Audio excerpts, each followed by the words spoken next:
Overreacting is awesome. Like, overreacting is something that I think is probably healthy to do once in a while.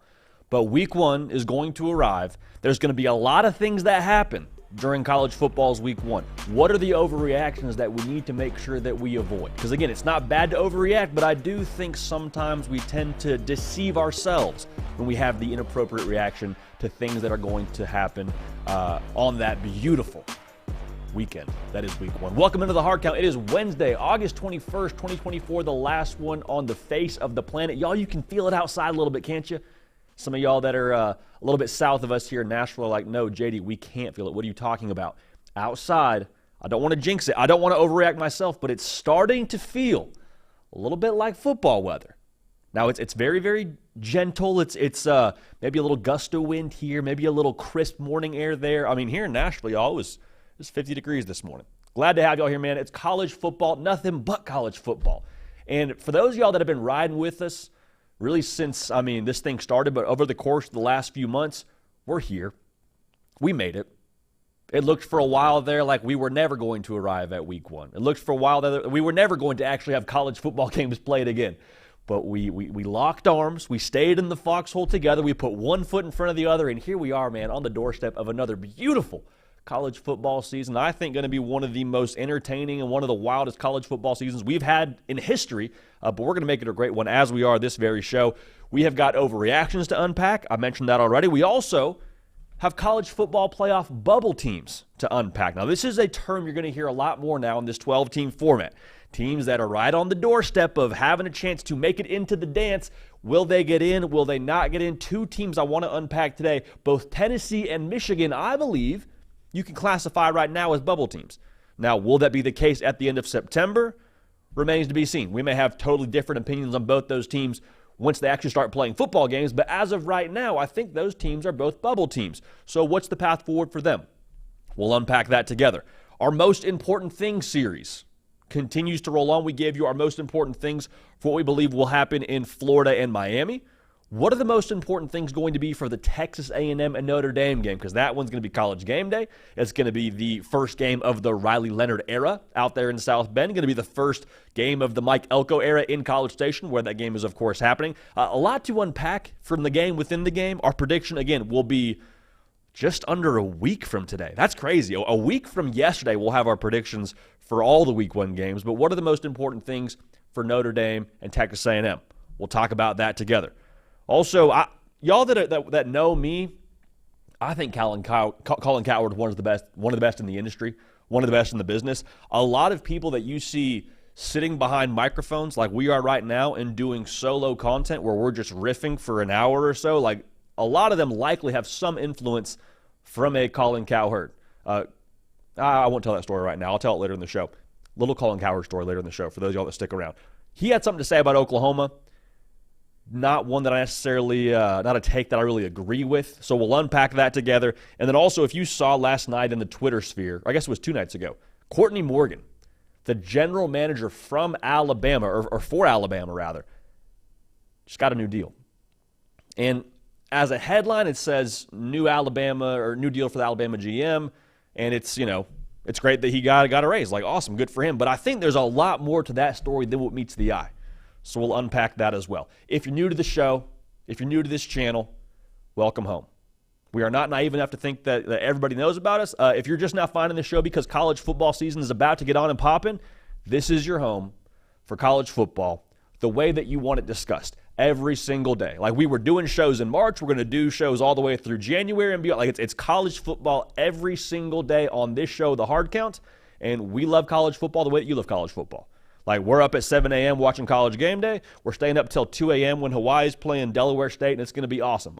If you're watching, you're a Delaware State fan. I'm hoping your team can find a way to get to the islands, all right, because I know they missed their flight. Nonetheless, if you're a college football sicko, make sure you're subscribed.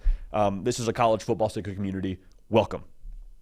Also, if you're on podcasts, Apple, Spotify, The Hard Count with JD Pickell is what you'll type in, and you'll find us there. Okay, so let's get to this. Week 1 overreactions. Week 1's going to arrive. It's going to be absolutely awesome. We're going to be fired up. There will be no possible way to overreact at the arrival of college football because any reaction you have to that, you cannot possibly have enough joy, jubilation, celebration for Week 1 arriving We will embody that on this show, if you can't tell already. But when it comes to the actual games being played, what are the overreactions that we need to avoid? Because in the day and age of social media and YouTube and everybody being able to have their own take, like we understand now, there's going to be some takes, some reactions now that might, at the surface, seem like a fair reaction to have, but we're just telling you right now, don't take the bait. Don't believe them. Don't react to this degree. And the first overreaction I want us to all avoid is how we perceive Nico Iamaleava after his first start. Some of you are like, Tennessee in week 1, who do they have again? They have Chattanooga. I'm just going to say this right now. Nico Iamaleava is going to go off. Like, he is going to give you as Tennessee fans, as the college football public as a whole, a lot to get fired up about. It's going to be sick, all right? Enjoy it. He's probably going to throw for a couple touchdowns. I imagine he runs for a touchdown. If he's playing in the fourth quarter, something went drastically wrong. Whole other discussion. He's going to go off against Chattanooga. And what's going to happen is he's going to go crazy, and a lot of people are going to be very quick to say, oh, man, this Tennessee team, like, what can Nico be at the end of the season? I mean, how good can Tennessee be? That's not an incorrect reaction, but I think the reaction that's inappropriate is we're going to have a temptation to treat Nico Iamaleava like a finished product, when in reality, this is his second start of his career, his first start as the guy at Tennessee. Like, we would be, I think, very wise to just allow his situation to bake a little bit, allow him to get comfortable. Do not put finished product expectations on Nico Iamaleava just because he does numbers like Goodwill Hunting against Chattanooga. The test I think you can put towards Nico Iamaleava when it comes to actually trying to discern what he's going to be in 2024 is that game September 21st at Oklahoma. That's going to be a really good litmus test for a number of reasons. One, it's going to be a crazy road atmosphere. I'd be surprised if College game day isn't there. It's going to be against a really good defense. Like, say what you want about Jackson Arnold and the new offensive line and have your question marks there. We have them ourselves. But when it comes to that defense now, no questions. If people are worried about how they're going to translate to the SEC, I have no reservations about Danny Stutzman or Billy Bowman or that defensive line. Like, they're going to be very good. You will get a good gauge for Nico Iamaleava and his progress and his trajectory based on that game. That will also be his fourth start of the season. So you have some more data. You have some more to go off of. That's the game that I'm circling. Also, before that game, he plays NC State, neutral site. The point I'm trying to make here is Nico's going to be really good. Let's not be so quick to give him the Heisman Trophy because he goes crazy against Chattanooga. All right? Avoid that overreaction. Now, here's one that we have been shouting about for a long time. Florida and Miami. Florida and Miami, post-game Twitter is going to be absolutely incredible. Whoever loses this game, the overreaction to avoid is they're fired. Get them out of here. They're not worth anything. Then whoever wins this game, they're going to say, hey, man, like, I know it's early, but are they a college football playoff team? Yes, if Florida beats Miami, people will make the case that Miami is a college football playoff caliber team, or so we think right now. And so we'll question the chops of Florida and, hey, well, maybe if they go 9-3, hey, we'll start to create these paths. What I think we need to point to in light of this game is another opener that Florida had 2 years ago. Utah came to the Swamp. AR went berserk, and they beat a Utah team in the Swamp. And it was magical. I mean, everyone's talking about how good Billy Napier could be there and what AR is going to be, and is he a Heisman contender? And that wasn't, I don't think, like, misplaced when it comes to the intentions behind it. But look at how that season turned out for both squads. Utah went on to win the Pac-12 and play in the Rose Bowl. Florida went on to be 6-7. Again, I'm not telling you that you can't be excited about whatever happens in this game. But again, to tell you that the guy who loses this game should be fired or who wins this game is going to be in the college football playoff, it's not that simple. I think for Florida, if you lose, yeah, that's tough. And yes, it's a tough start to the season, especially with all the extra noise around Billy Napier. But Florida's going to have a lot of chances now throughout the course of this season to prove themselves. Like the schedule indicates that. For Miami, this is just a jumping off point. Like, people are going to be very quick to say, especially if Miami loses, told you every single year, the U is overrated. Y'all always do this. Y'all, I hesitate to say this, but if you're tuned in, you're a real one. I actually, as of right now, we'll make our prediction on next Tuesday. Right now, I have Florida losing this game and then winning out the rest of the way to make the college football playoff. So this game very clearly does not sway my opinion on how good I think Miami's going to be. Also worth noting, when it's in the swamp, that adds a whole variable of like what the heck is going to happen in this game. It's also worth noting Miami has 15 transfers, all making their first appearance in this first game. Maybe not all 15, but a lot of them. More specifically, Cam Ward making his first start at Miami. There might be an acclimation period. It might take a few games or a few quarters for them to totally gel. So if they drop this game, again, nobody's panicking. I don't think either side should panic, quite frankly, with how good Miami I think is going to be in 2024 if they do beat Florida. If you're a Florida fan, just saying, hold our opinions loosely. Understand that week 1 is a data point. It is not the definition for what a team is going to be. Let 2022 Florida-Utah be Exhibit A for that point. Now, here's a fun one. This is going to be Sunday night. This is one of the things I love about week 1 of the college football season. It's Sunday night, and we got college football games being played. It's a beautiful thing. You got USC, you got LSU in Las Vegas. And everyone's asking the question, well, man, how much better can either side be on defense? Because both defenses now are under new management. Danton Lynn is running the defense for USC. Blake Baker is running the defense for LSU. And our temptation is going to be, if either defense plays well, it's going to be, man, the difference one offseason makes, the difference a defensive coordinator makes. They went out there, they shut down that USC Lincoln Riley offense. If USC shuts down LSU, man, they shut down that Joe Sloan offense, and he was a part of last year's, Jaden Daniels' Heisman campaign. That's not all the way incorrect. At the surface, again, that's a fair point to make. But again, it's one data point. The question I actually have coming out of this game is, well, what do we know about either offense? Like, if either defense plays well, I don't think we actually know the filter we're running that through when it comes to the opposing offense. Because in both these games, you have a new quarterback. Miller Moss for USC, Garrett Nussmeier, the gumbo gunslinger for LSU. It's their first start as the guy. Not their first start, but their first start as the guy in this new season for their respective football teams. What they are in week 1 may not be what they are in week 7. Also, for both sides, you replace right around 50% production, give or take, for both sides of the equation. Okay, like especially for LSU now, you lose not one but 2 first-round wide receivers. LSU, I think, is still going to be real good at wide receiver, but if it takes a second, that would make sense. Same thing for USC. If it takes a second to replenish some of that production offensively they lost last year, that would be understandable. For LSU, too, it's worth noting they have a new play caller in Joe Sloan.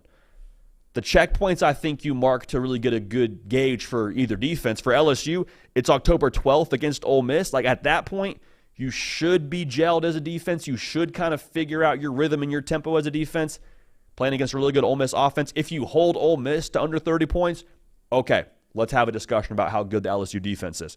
For USC, end of September, you're at Michigan and Wisconsin, back-to-back. Welcome to the Big Ten. You got to play those 2 games in a row. If you can hold up your end of the bargain in the trenches against a Michigan and against a Wisconsin, and people talk about Wisconsin being air raid now, they still will pound the rock. Ches Malusi's still out there playing running back for Wisconsin. If you can hold up in the trenches, okay, I think we can legitimize USC's defense. So I'm just saying now, if they play well defensively in Vegas, like, hey, let's go. Let's feel good about ourselves and maybe put a couple dollars down on Reddit, the roulette table. But at the same time, it's week 1. Let's not overreact and crown either defense as like top 10 in America just yet. They could be. They absolutely could be. But let's hold that opinion loosely. Now, here's one that I really want to make sure we get across. Because I think the folks in Clemson, South Carolina think that we're like down on Dabo or down on Clemson. Not the case at all. Not the case at all. In some ways, that's the opinion because of the way that we feel about how that Georgia game is going to go. Spoiler alert, we think that number is probably too low when it comes to what Georgia's going to do in Atlanta that first week of the season. If Georgia does what Georgia has been known to do, which is play pretty well that first game of the season, if that happens, don't stick a fork in Clemson. Don't just write off Clemson and Dabo Swinney and say, "Oh man, Clemson's left for dead. The Dabo era is over at Clemson." That's not responsible. How are we going to penalize Clemson and Dabo Swinney if they lose by a certain number that Vegas says they probably will lose by against the best team in America? That doesn't write their story for the entire season. Like, also look at this too. 2022 Oregon, same situation. They play Georgia in week 1 in Atlanta, much like this game will be. Georgia 49-3s them. Like, it was never a game. Now you say, JD, there's some different pieces there because that was Dan Lanning's first game as a head coach. That was Bo Nix's first game at Oregon. I understand all that. But the point remains the same. Georgia did Georgia things to Oregon. Oregon went on to win 10 games that year.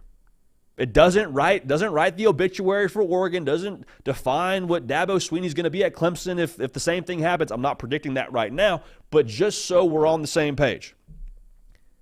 I think if they get beat by Georgia by a fair margin, if I'm a Clemson fan, that hurts. You obviously lick your wounds. You go back to the drawing board, but that's the key part of this. You go back to the drawing board. Honestly, failing could be just the right ingredient for the catalyst to change. We've said for a while here, we think that it needs to be a Garrett Riley offense at Clemson. Not a Dabo Swinney overseeing a Garrett Riley offense, a Garrett Riley offense. Maybe this is the game that allows him a little bit more freedom as a play caller. I don't know. I don't pretend to know exactly the situation we're walking into there with Clemson, but this roster for Clemson is still more than good enough to compete for and potentially win the ACC. Now, that would, I think, again, require a pretty explosive output from the offense, something we haven't seen recently.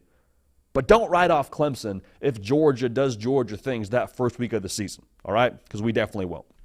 So a lot of overreactions. Be careful. Be cautious. Here's a big word for all our Scrabble players. Be cognizant. Be cognizant of our reactions and kind of hold those opinions loosely. A lot's going to happen in week 1. We love week 1. We'll be fired up. We're going to throw a mini celebration on this show when week 1 arrives. But even with that being said, week 1 does not define your season. Period, point blank, the end. Now, the bubble is going to be something we talk about a lot this season. Honestly, every Wednesday show, we're going to talk about teams that are on the bubble when it comes to the college football playoff. There are 2 teams specifically I want us to unpack together today as it pertains to their college football playoff hopes. Both Tennessee and Michigan, I believe, as of right now, you can define as bubble teams for the playoff. Now, I mean, just to, be fair here, this is before even week 0 happens. So we might have a different take on Michigan after the Texas game. We could have a different take on Tennessee after the NC State game. The bottom line here is, as it sits right now and what Vegas says about both these teams, we think that they are classified as bubble teams. Let's start with Michigan, man. The over-under for them is 8.5 wins. They have the 10th best odds to make the college football playoff. Again, if 12 teams making the playoff, you throw in a G5 team there as well, so there's really 11 spots for a Power 4 conference team. That's about right. That's about right. And for Michigan now, we know all the talking points, especially those of y'all that have been tuning into this show for the entire offseason. You know what I'm about to say. They lost a lot of production. They got a new head coach. They got a new quarterback. That's something everyone has now beat to a pulp at this point. The question for Michigan is well, how much does that actually matter? Because when I look at this schedule, I look at this roster, my question is is anybody on this roster, top to bottom, less equipped to handle the standard at Michigan? In large part, I would say no. Again, I've said this many times. I think Michigan's going to be good enough 9 times out of 10 to roll the ball out there, just be more talented, more physical, more dominant than the opponent. What would it take for them to make the college football playoff? From a wins and losses perspective, y'all know that I think 10-2 is that magic number. 9-3, at some point in time, a 9-3 team will make the college football playoff. I'm telling y'all, unless it's Florida somehow, some way this year, it's not going to be this season. Feel pretty confident in saying that. So if you want to go 10-2, what do you have to do? I'm looking at 4 games specifically. You could argue 3, but I'm going to say 4. Week 2, you play Texas in Ann Arbor. Week 4, you play USC in Ann Arbor. November 2nd, you play Oregon. Guess where? At the crib in Ann Arbor. The final game of the season, you're at Ohio State. So the question is, can you go 2-2 in that stretch? I love the way this thing ramps up. The fact that you have, I believe, your 2 toughest, you could argue Texas, 2 of your toughest roster tests at the end of the season, November and then the last game of the season against Ohio State. Oregon and Ohio State will be the toughest tests. And so when it gets to those games, I think it's paramount that your quarterback is in rhythm, your team has an identity, your quarterback understands the assignment, all those things. You have to be finished product's the wrong word to use. You have to be playing your best football and know what you're doing when you hit November, all right? That's pretty straightforward. Now, here's a comp that Michigan's drawn from a couple of people, but we're going to lean into it right now. Michigan this year has a ton of resemblance to Alabama. And you're saying, well, JD, one's an SEC team, one's a Big Ten team. I'm not seeing one has Nick Saban as the head coach a year ago, and this is a brand new head coach. Hear all that, but listen to this. The preseason doubt around Alabama, is Saban done? Is Alabama falling off the map now? All that was being said last year. What Alabama do? Went out, won the SEC, made the college football playoff. Well, Michigan, I don't know if they can do it. I mean, hey, they lost Jim Harbaugh. There's all these questions around Michigan. Are they going to fall off the face of the planet? We'll see. But again, the narrative now, the overall messaging, sort of similar in terms of the sentiment around Alabama last year and Michigan. A lot of preseason doubt. Remember now, it's funny to say this, but like at SEC Media Days a season ago, we weren't sure who was playing quarterback for Alabama. Heck, after week 2, we weren't sure who was playing quarterback for Alabama. Now it ended up being Jalen Milroe, and he ended up finding his stride. We don't know who's playing quarterback for Michigan. I would argue, I think the folks in that building in Michigan overall don't know who's playing quarterback for them going forward. We've heard as many as 3 guys in the race now, from Alex Orji and Davis Warren. Like Jack Tuttle was the name that was getting the most traction right around the summertime for Michigan. So we'll see. I do think it's probably a Davis Warren, Alex Orji battle as of right now. We'll see how that translates. And as fate would have it, man, we're making this comp. Both teams will have played Texas at home week 2 of their season.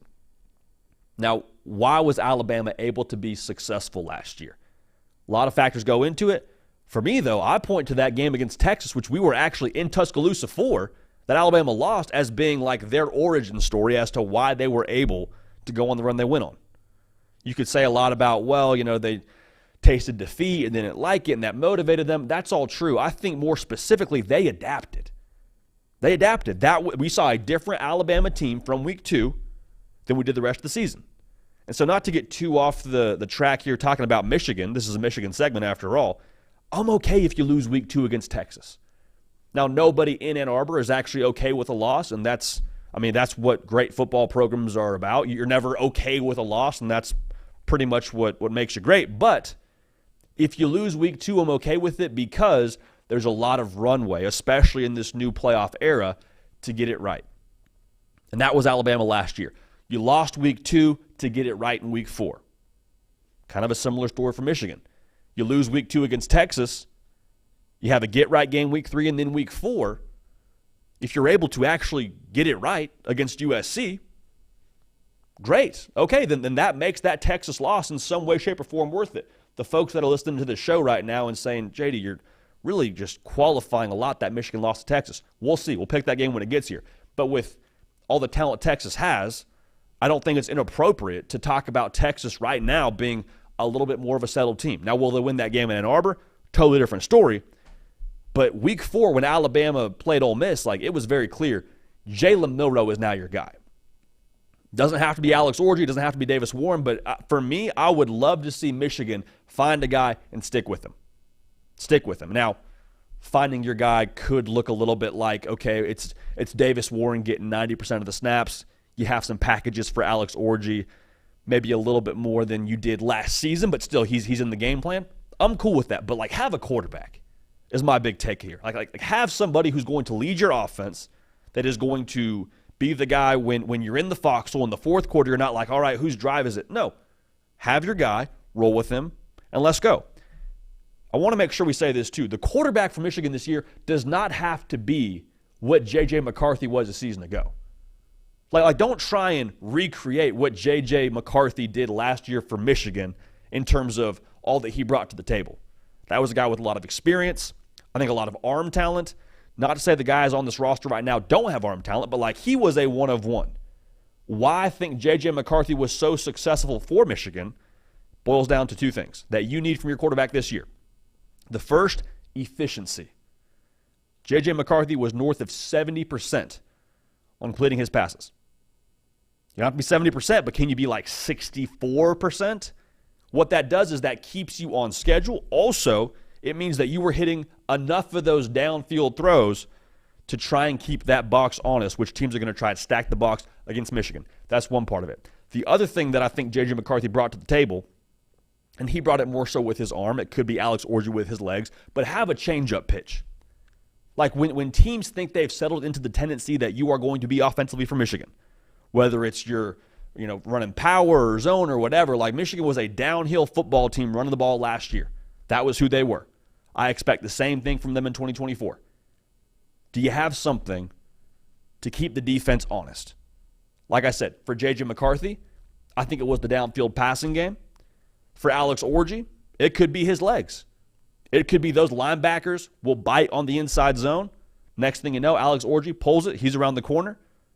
That's the change-up pitch. It could look like that is all I'm trying to say here. Could be the same thing for Davis Warren, but with him it's probably a little more of the downfield passing that you would worry about if you're a defense.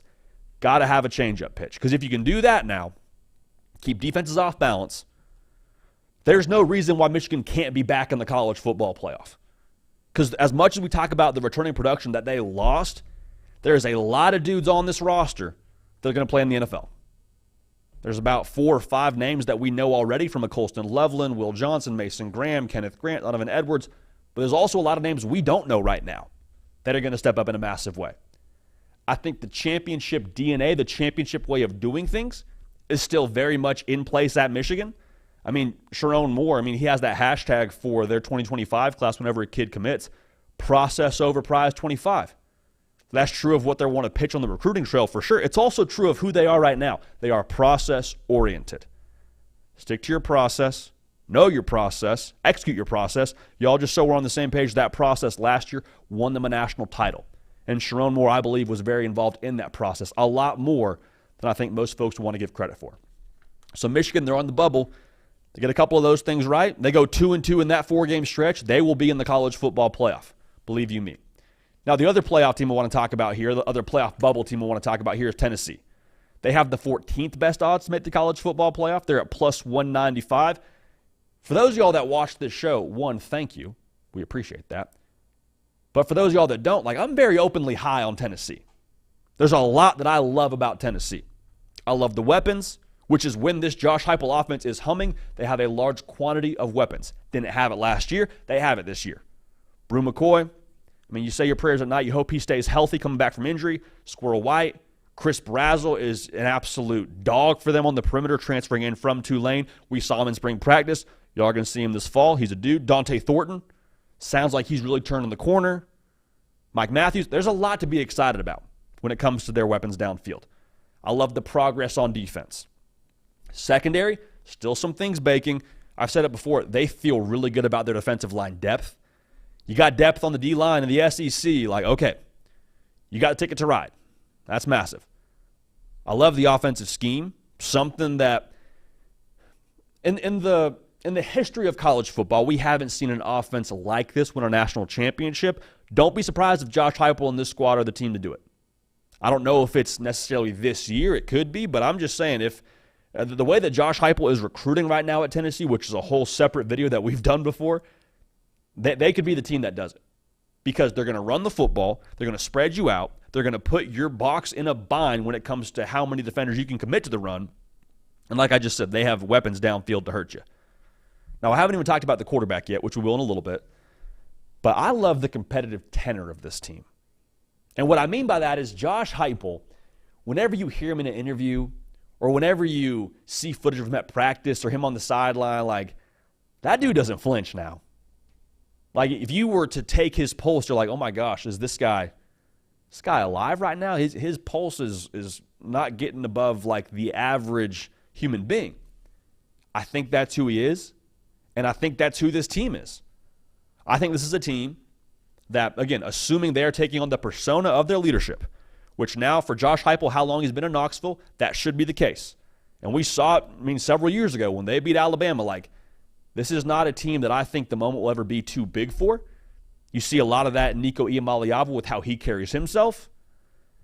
If you don't flinch now, the moment's not too big for you, it comes back to your talent, comes back to your execution, and I think Tennessee will have enough of that to potentially be in the college football playoff. But why do we define them as a bubble team? Similar to Michigan, their over-under win total is at 8.5. I've said it many times. 10-2 is the price of admission to be in the college football playoff conversation. In the SEC, you go 10-2, you're in. No other questions. You are in. All right? Unless there's some unforeseen logjam, you should feel pretty good about your chances. Now, there's 2 games for Tennessee on this schedule that you circle and you say, okay, from a talent perspective, we might be at a deficit. That's the game against Georgia. It's the game against Alabama.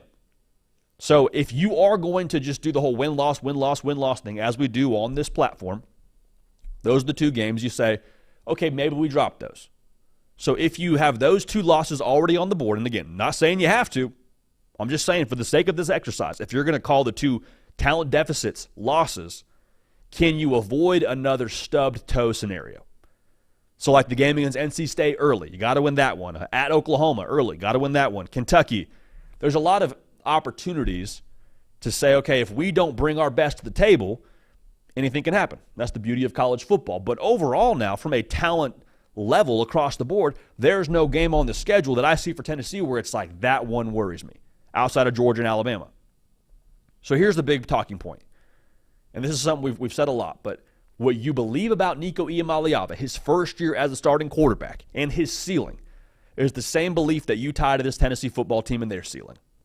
Like it's a quarterback-centric system. Yes, they want to run the football, but you are only going to go as far in this Josh Heupel scheme as your quarterback allows you to go. And to be honest now, I don't have a lot of questions about if Nico Iamaleava can play or if he's going to be good. Y'all, he's going to be good. That's not the question that we should be asking. The question we should be asking is, when does he have it all work together for him? When does he actually hit his stride and become the version of what he was as a recruit at the collegiate level?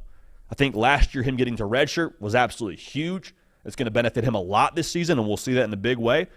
But is he playing at the level that he expects to play at, this team expects him and needs him to play at, like week 2 against NC State, or is it like November 2nd against Kentucky? Because if it's not till November when everything starts clicking for him, Tennessee more than likely will have a few too many losses to be in the college football playoff. If he's that guy from week 2, I don't see a game where they can just mark up and say, okay, that's a loss. And again, we're putting a lot into this right now before even seeing him start a full season. I understand that. Y'all, he's that good. He's that good. And in college football, man, if you have a quarterback who is that good, that can be all the difference for you. That can change the entire complexion of what you accomplish throughout the course of your season. And so since we got to see him during spring football, seeing the way that he operates, y'all, potentially most importantly, the way that he moves, he is a really good athlete. We saw some of that in the bowl game. You're going to see that, I think, a lot this season, too, with how he ad-libs, and guys have more time to get open downfield, kind of like we saw with Hendon Hooker. I think Tennessee's got a very, very good chance to go to the college football playoff. Like, if you've seen my playoff predictions, Tennessee, by definition, is on the bubble right now. I think they're going to be a playoff team, in large part, and probably most importantly, because of what I believe about Nico Iamaleava and the rest of this roster. So, Tennessee, playoff bubble team, yeah, for now. I think they'll be a playoff team, and I feel just fine saying that, in large part because of who number 8 is. Hey, if you're tuned in live right now, thank you so much. One favor I'm going to ask. This is it. Just make sure that you hit subscribe to this channel. It's college football season now. We're here, baby. We are all the way back. We want you all the way dialed in to the nth degree. The best way to be dialed into the nth degree, you ask? Just making sure you're subscribed. That's all we're going to ask. Okay, so thank you so much for that. Also, I didn't hit that earlier in the show with y'all when it comes to our promo we have right now for the On3 subscription. But y'all, if you use code JD1, all the access that you could possibly want when it comes to devouring the content around different things happening in the recruiting world, different intel from Chad Simmons and Steve Wiltfong. If you're a Tennessee fan, y'all, VolQuest, best in the whole industry when it comes to wanting to keep up with all of the Tennessee whispers and camp intel and things going on during the week. That is the place to be. So whether it's VolQuest, if you're a Tennessee fan, whoever you're a fan of, there is a fan site for you. You use JD1. I don't know how long this is going to last now. $1 for 1 month, right? That's it. $1 for one. Y'all, you're going to find $1 walking down the street today. Go ahead and use code JD1 rather, $1 for your first month. So go lock that in and enjoy all the wonderful things that an On3 subscription allows you. Appreciate y'all for getting that done. All right, so I said this at the top of the show. Colin Cowherd is one of my favorite people to listen to in this industry. Doesn't talk as much college football as maybe he used to, but even with that being said, I think he is, just to put it this way, I think he is as influential as anybody when it comes to this space. A lot of people that you see right now that do this kind of solo content, behind the mic, just riffing and giving opinions and takes, a lot of us have some small influence from seeing him do what he's done, whether it be at ESPN or Fox Sports, have nothing but admiration and respect for Colin Cowherd. Quick side note, quick story, I didn't tell at the top of the show, but I'll tell y'all right now during the segment.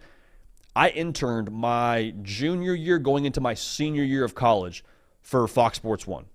I was working on another show that aired before Colin Cowherd's show, and so that meant once I got finished with my work, I had the access to go walk down to the studio and watch his show in real time, like off to the side of the set. And watching that dude work, man, like it was extremely, extremely cool. So all that to say, big fan of Colin Cowherd. He had a take, though, about Oklahoma that I thought was very interesting, one that we don't all the way agree with, but let's unpack it together because this kind of made waves across the college football landscape. Colin Cowherd's take was that he thinks we should keep an eye on Oklahoma to potentially, the way that he put it, disappear like Nebraska disappeared over the course of the last few years. Now, full transparency, we think Nebraska's on their way back, so we'll leave that there. But he feels like there's a couple of things about Oklahoma with Brent Venables as the head coach and their move to the SEC that puts them at risk to potentially, again, as he says it, disappear. There's three factors that he addresses in his take of Oklahoma. The first is not fertile recruiting ground in Oklahoma. That's going to hurt them. He thinks they joined the wrong conference, and he believes they hired the wrong head coach in Brent Venables. So let's unpack this together. The first issue with what he had to say about Oklahoma is that they don't have fertile recruiting ground or access to top recruits. Like, the thing with Oklahoma now and why they've been successful over the course of the last however many years and will continue to be successful under Brent Venables is it's not just about Oklahoma when it comes to where they recruit. Like, I would argue Oklahoma is successful because of what they do on the recruiting trail in the state of Texas. I think that's the fertile recruiting ground that Oklahoma needs to attack. Obviously, when you can lock up a guy from Oklahoma and he's a top talent, like, obviously you have to be able to recruit Oklahoma. That's super important. But Oklahoma, like, when they've had a lot of success, usually those rosters are jam-packed with guys from the Lone Star State. And Oklahoma, too, just so we're on the same page, hasn't slowed down at all when it comes to recruiting. Like, if anything, moving to the SEC, which we'll talk about more in a second here, has only bolstered their efforts on the recruiting trail. Brent Venables, been there 2 years, 2 top 10 classes, one of which coming after a 6 and 7 year. So will they recruit effectively? This and that about Oklahoma? It's not about Oklahoma. It's about Texas. Also, I would say this. There is concern around, as they move to the SEC, it's a little bit more difficult to go see your kid play if you're playing in Gainesville, Florida, than it would be if you're playing in Waco, Texas for an away game. Totally fair point. What I would say, though, is today in college football, it has never been less important where you live as a recruit in terms of where you want to go to school. Some of that is NIL. Some of that is your ability to get developed and now go to the next level. That's a big part of it. But when it comes to coaches' efforts on the recruiting trail, I think the school you point to as the school that's kind of, I think, maybe changed the way that we view geography and recruiting is Oregon. Like, there is, not to knock Oregon now, it's not really a hotbed when it comes to recruiting. It's not. And I love the state of Oregon. However, if you want to find top talent, you got to go to California. You got to go to Texas. Got to go to Georgia and Florida. And Oregon right now having no issues with that. Currently, I believe right now has a top 10 class. I'd be surprised if they don't have a top 10 class on National Signing Day, the way that Dan Lanning is working. Like, NIL, and again, all the things that come with the new era of college football have made it to where geography does not matter nearly as much as maybe it used to. So even if you were going to die on that hill of, Oklahoma and their ability to recruit the state and things like that, I don't think that matters nearly as much as maybe it used to. The other thought here is that they joined the wrong conference. Let's unpack that. The thought is now, from Colin Cowherd, again, someone we have nothing but respect for, is that as they move into the SEC, the schedule will get harder. It'll become more difficult for them to be relevant because you're playing the Georgias, the Bamas, the LSUs. the Ole Misses, all of that. That's going to make it more difficult for them now to achieve what they want to achieve in the postseason. And what I would say is I see the point there because obviously the schedule becomes more difficult. Like the SEC, there's no way around it. It is a different beast. Totally true. However, in modern college football now, we have the expanded playoff. In the BCS, maybe that's true. It does hurt you to go 10-2 and miss out on playing for a national title, as opposed to maybe going 11-1, winning your conference, and then having a chance to play in the BCS. They let 12 teams into the college football playoff now. Okay? 12. 5 of those are conference champions. 7 of those are at-large spots. Y'all, who do you think is going to get most of the at-large spots year in and year out? I'd be willing to bet any amount of money over the course of the next 20 years, the SEC will have, the most at-large bids, 17 of those 20 years. Like, the schedule in itself being harder, obviously that makes it a lot harder to put together an undefeated season. But when it comes down to the at-large bids, it comes down to the 10-2s and the 9-3s. A 10-2 SEC team, unless another 10-2 SEC team gets in over them, they're getting in. Like 10-2 SEC will be a ticket puncher to the college football playoff. So yeah, the schedule is harder, but that's what you sign up for in the SEC. And as the schedule becomes more difficult, those are better reference points for you. We hate this word, but those are better losses, quote unquote, for you when it comes to your college football playoff resume. So actually, I'd much rather be in the SEC than the Big 12 in modern college football. Yeah, the money's one part of it, but honestly, if I want to make the college football playoff, I just have to go win 10 football games. In the Big 12, I probably have to win my conference to get in. Like, I don't think we're getting that large bid this season from the Big 12. Again, not the Big 12.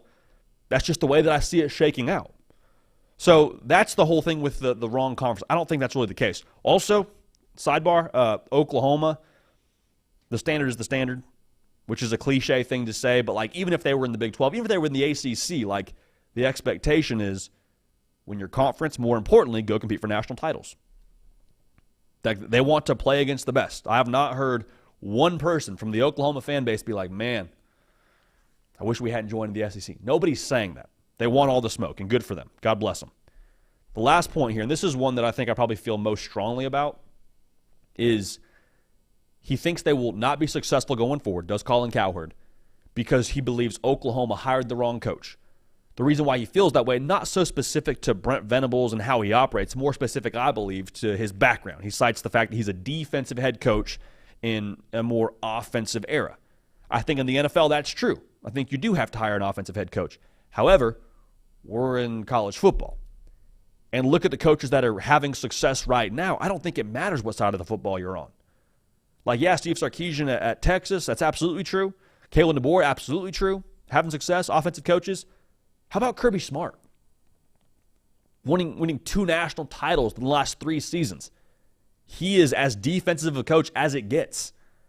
He's developed and evolved on the offensive side for sure, but like, defensive guy. All right?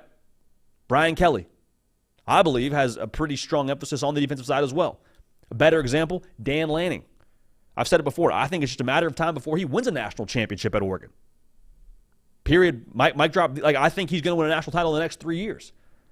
I don't think it's so much about being defensive or offensive at the collegiate level. I think it's about, are you willing to and able to recruit?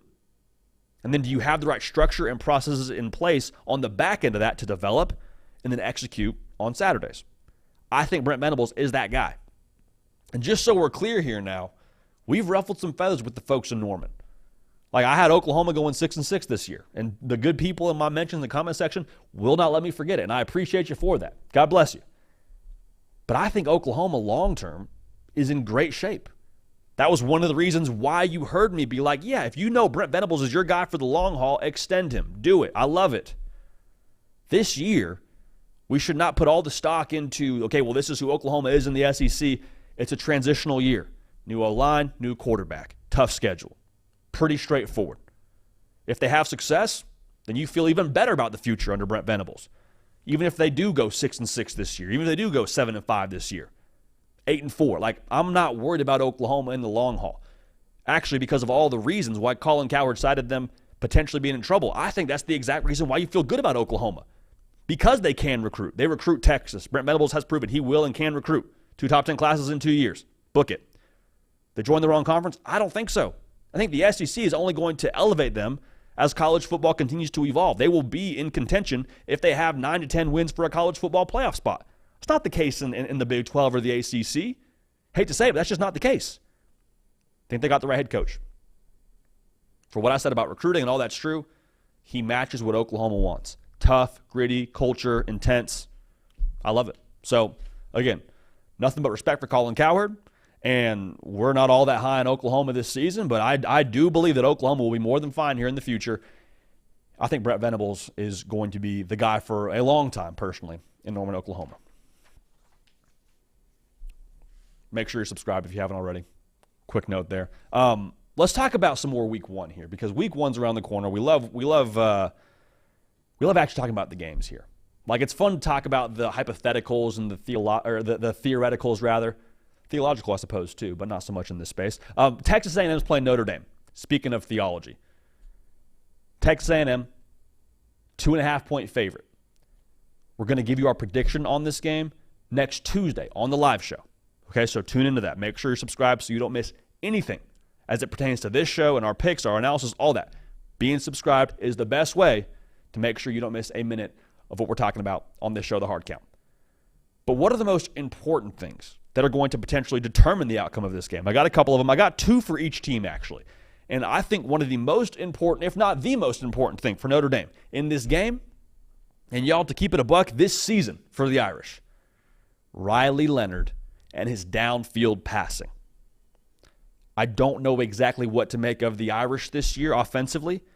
Not because I don't love the players, not because I don't love Mike Denbrock. I think the scheme is phenomenal. My question is, do you have a quarterback to make it all go? And not just once or twice, not just 1 out of 4 times. I mean, like, consistently, can you hit the shot when the game is on the line? Riley Leonard, as physically gifted as he is, and he's very gifted now. There's a reason the NFL loves that dude. There were many a moment at Duke where it's like, this dude looks like a Heisman Trophy winner. The next game, he's completing less than half his passes. I need to see some consistency from number 13, especially in this game. Because with it being in College Station and with Mike Elko being the defensive head coach that he is, they will be ready to roll on the defensive side of the football. Will there be a finished product? No, which maybe allows for a little bit more opportunity.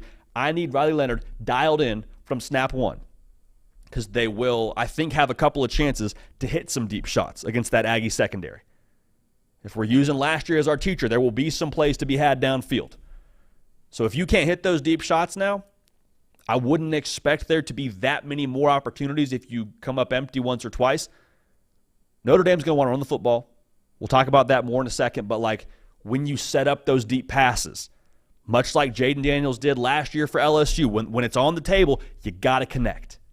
Absolutely have to connect because they want to push the ball downfield. There's a reason why they averaged 10 yards a pass, 10.8 yards a pass, to be specific, last year at LSU under Mike Denbrock. They want to push the ball downfield. This is the new Notre Dame offense. Can you connect when there's money on the table? I honestly think that could be the differentiator for Notre Dame winning or losing this football game. For A&M, are you able to set the tempo with the run game? And this isn't just the cliche take of, whoever wins the line of scrimmage wins the game. Sure, that's probably a way that you could phrase this, but I think more importantly, like, can you move the ball in the trenches with Olevian Moss and a E.J. Smith and help Connor Wegman get acclimated? And then also, can you try and take resources away from that Notre Dame secondary? Because, like, to be honest, y'all, I think Notre Dame's secondary is the best secondary in America, not named Ohio State. Benjamin Morrison, Xavier Watts going to make a lot of money at the next level. If you can run the football effectively, guess what you do? You have to add in more numbers if you're Notre Dame to defend that.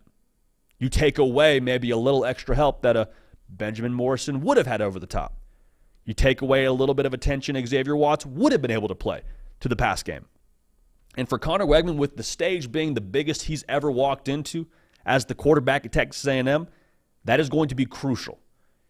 You do not want to be able to have him back there like 3rd and 11, 3rd and 9, where he has obvious passing situations, the pass rush is one part of that. But I mean, like, going against that secondary, you want to be able to have Noah Thomas be able to get a step on him. And so that kind of leads to the next point that I have about Notre Dame. Like, can Notre Dame get into those situations where they have to play man coverage and be able to hold it down? Like Benjamin Morrison, I've said it, I think he's an NFL corner. I think we all understand he's an NFL corner. It's not really that novel of a take there. But that's going to be, I think, a really good test for Notre Dame in some sense. Because Jahdae Walker is a stud. That's their leading returning receiver from a season ago. Not on the entire team, but I believe he led the team. Or he's the leading receiver that's returning, rather, for Texas A&M. Noah Thomas. The battle between Noah Thomas and Ben Morrison, I think, could determine the output offensively for Texas A&M. Now, again, you want to set that up with the run. That's huge. But if you can win some of those battles, heck, you can win some of those 50-50 balls if Connor Wegman gives you a chance, if you're Noah Thomas or Moose Muhammad. Like, that, I think, is going to ultimately dictate the tempo of this game. So here's the other question I have for A&M defensively. And the other thing that I think is the most important to the outcome of this game. If you watch LSU a season ago, they would do a lot of what I would call like the modern triple option with Jaden Daniels. Now, the good news for A&M is that Jaden Daniels is not playing quarterback for Notre Dame. Instead, it's Riley Leonard, also a dual threat. But that pseudo triple option is essentially the read option and then a receiver or a tight end or a running back, whoever, that flares out in the flat. And so if he doesn't give it on that read option, you then have the quarterback out on the perimeter. And in a perfect world for Notre Dame, quarterback has a chance to knife up field, or if that defender, whether it's a linebacker or a safety, is rolled up and tries to take away the run, dump it off to a playmaker. Let's get north and south. Let's have a first down, keep this party rolling. If you're Texas A&M, that can't be the way that you lose this game. It can't. I mean, the most important thing here, to give you like my take on this, do you have an answer for the triple option? And not just do you have an answer for the modern triple option once or twice or early in the game. I'm talking about like throughout the course of the game. Can you find a way to take that away? And what taking that away honestly could look like is giving them an obvious give look where, okay, we're not even going to let you pull it. We're telling you with our pre-snap look, you have to give the football on that read option. And then can you play solid enough on the defensive line like you did a season ago to minimize that, to not get gashed in the run game? The worst case scenario here for A&M is a Riley Leonard ad-lib, looking like he's going to throw it, gets upfield on that triple option. He's got, 80-plus rushing yards on the day. That would be the worst possible scenario for you to lose this football game. Because he gets in rhythm, he gets confidence, he's in the flow of the game. Your safeties are all out of whack. Maybe they're undisciplined. Deep shot to Jaden Greathouse, like that would not be the way to go about this thing for A&M. But if you can force him to have to take what you give you, and maybe he makes a bad decision at some point in time during this game in that situation, could be a turnover, crowd gets into it, Kyle Field's on fire, offense has the ball going in, like, you see what I'm saying? That could snowball very, very quickly. I know we're putting a lot into one kind of play with Notre Dame and that modern triple option, but I'm telling you, that could be, I believe, as impactful as anything else when it comes to this game. So again, we got our pick for you. Texas A&M, Notre Dame, next week on our Tuesday show. Subscribe so you don't miss it, but we appreciate y'all in advance for being dialed in. So let's end the show with this, man. We got some news in the personnel world. That's right, this show, man, we talk college football, we talk college football staffs, we talk recruiting, we talk all that. Courtney Morgan is the general manager for Alabama. Beginning of this week, news broke, man, he got a new deal. And not just like, oh, man, he got a nice little 10% raise. He got a new 3-year deal, $825,000. That's not bad. Okay, that will play more than fine.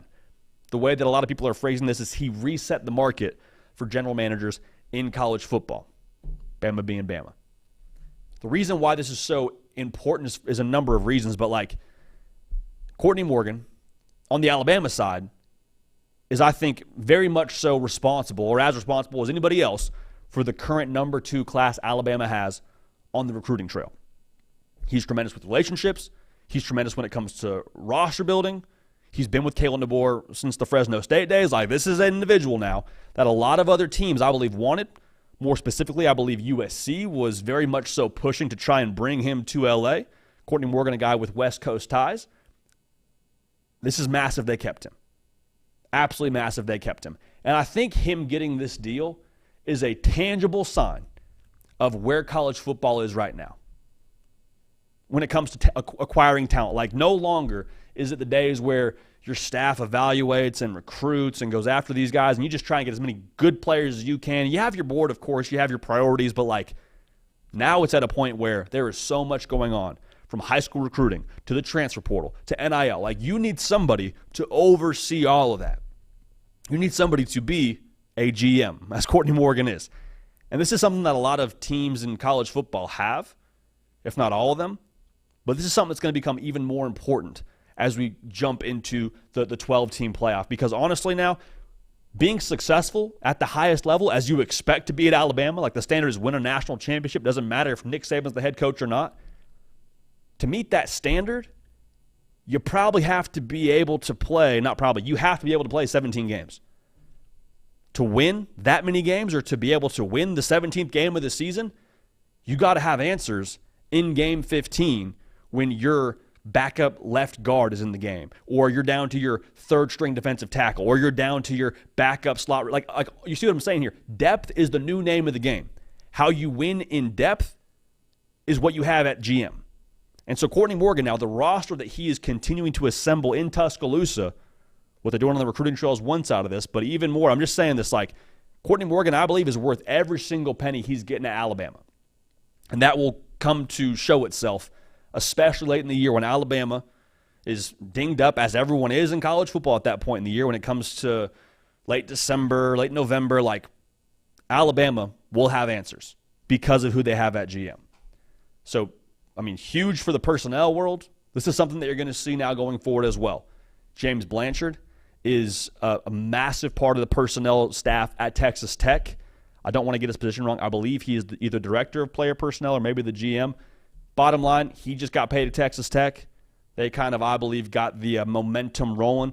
Courtney Morgan getting this deal is just a sign of the times in modern college football. To have someone oversee your roster, oversee your depth, is now a non-negotiable to win at the highest level. You're going to see this happen more often too. Like, just because Courtney Morgan reset the market right now doesn't mean somebody else isn't going to get paid, or get paid, I think, maybe on par with Courtney Morgan in the not-too-distant future. All right? Long gone are the days where you don't invest in personnel. As college football starts to become more and more NFL-ish, with the transfer portal essentially being free agency, and with the expanded playoff kind of mirroring the NFL playoff, where you got to string 3-4 games together to win it all, you're going to see the college football strategy, I think, to more NFL strategies. We're investing in personnel.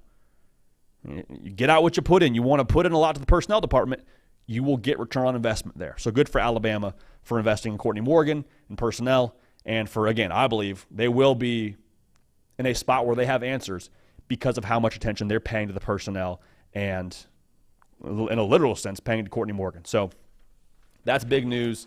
And again, just the start. I don't think that's the last thing you'll see in the personnel department when it comes to guys getting paid a nice chunk of change.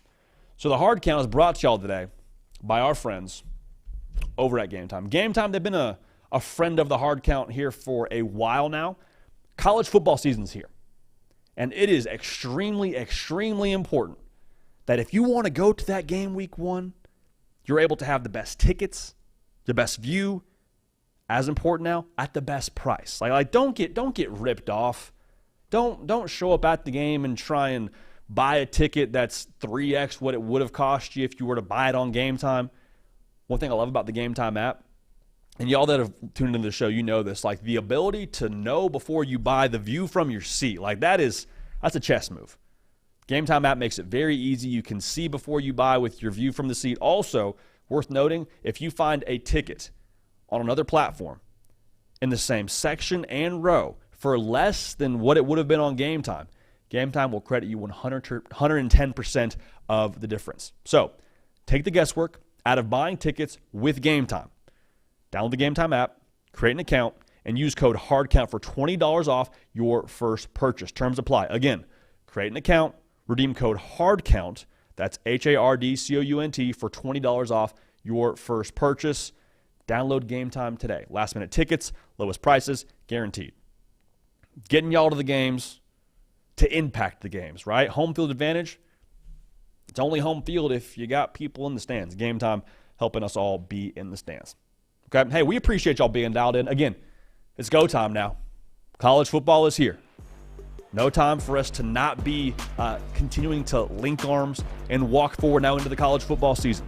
Had a lot of y'all already a part of this. That walked through March and April and all the way now we're on the doorstep of games being played at the end of August and into September. If you haven't yet joined the party, now's the time. Make sure you're subscribed. We appreciate y'all so much, man, making this show what it is. Making this show from a content perspective, hearing what y'all want to see and trying to give y'all the content that you want. And just honestly, being, like I said at the top of this thing, a college football sicko community. It sounds like a hyperbolic statement. No, I know that y'all are watching Maction during the week. I know that y'all are staying up till 2 a.m. watching Hawaii, Delaware State. We appreciate y'all for that. We appreciate y'all, again, tuning into this show and bringing the juice that y'all bring. So for Nick Britt producing the show, for myself, JD Piquel, we appreciate y'all. We love y'all. We're going to keep this party rolling. We will see y'all next time.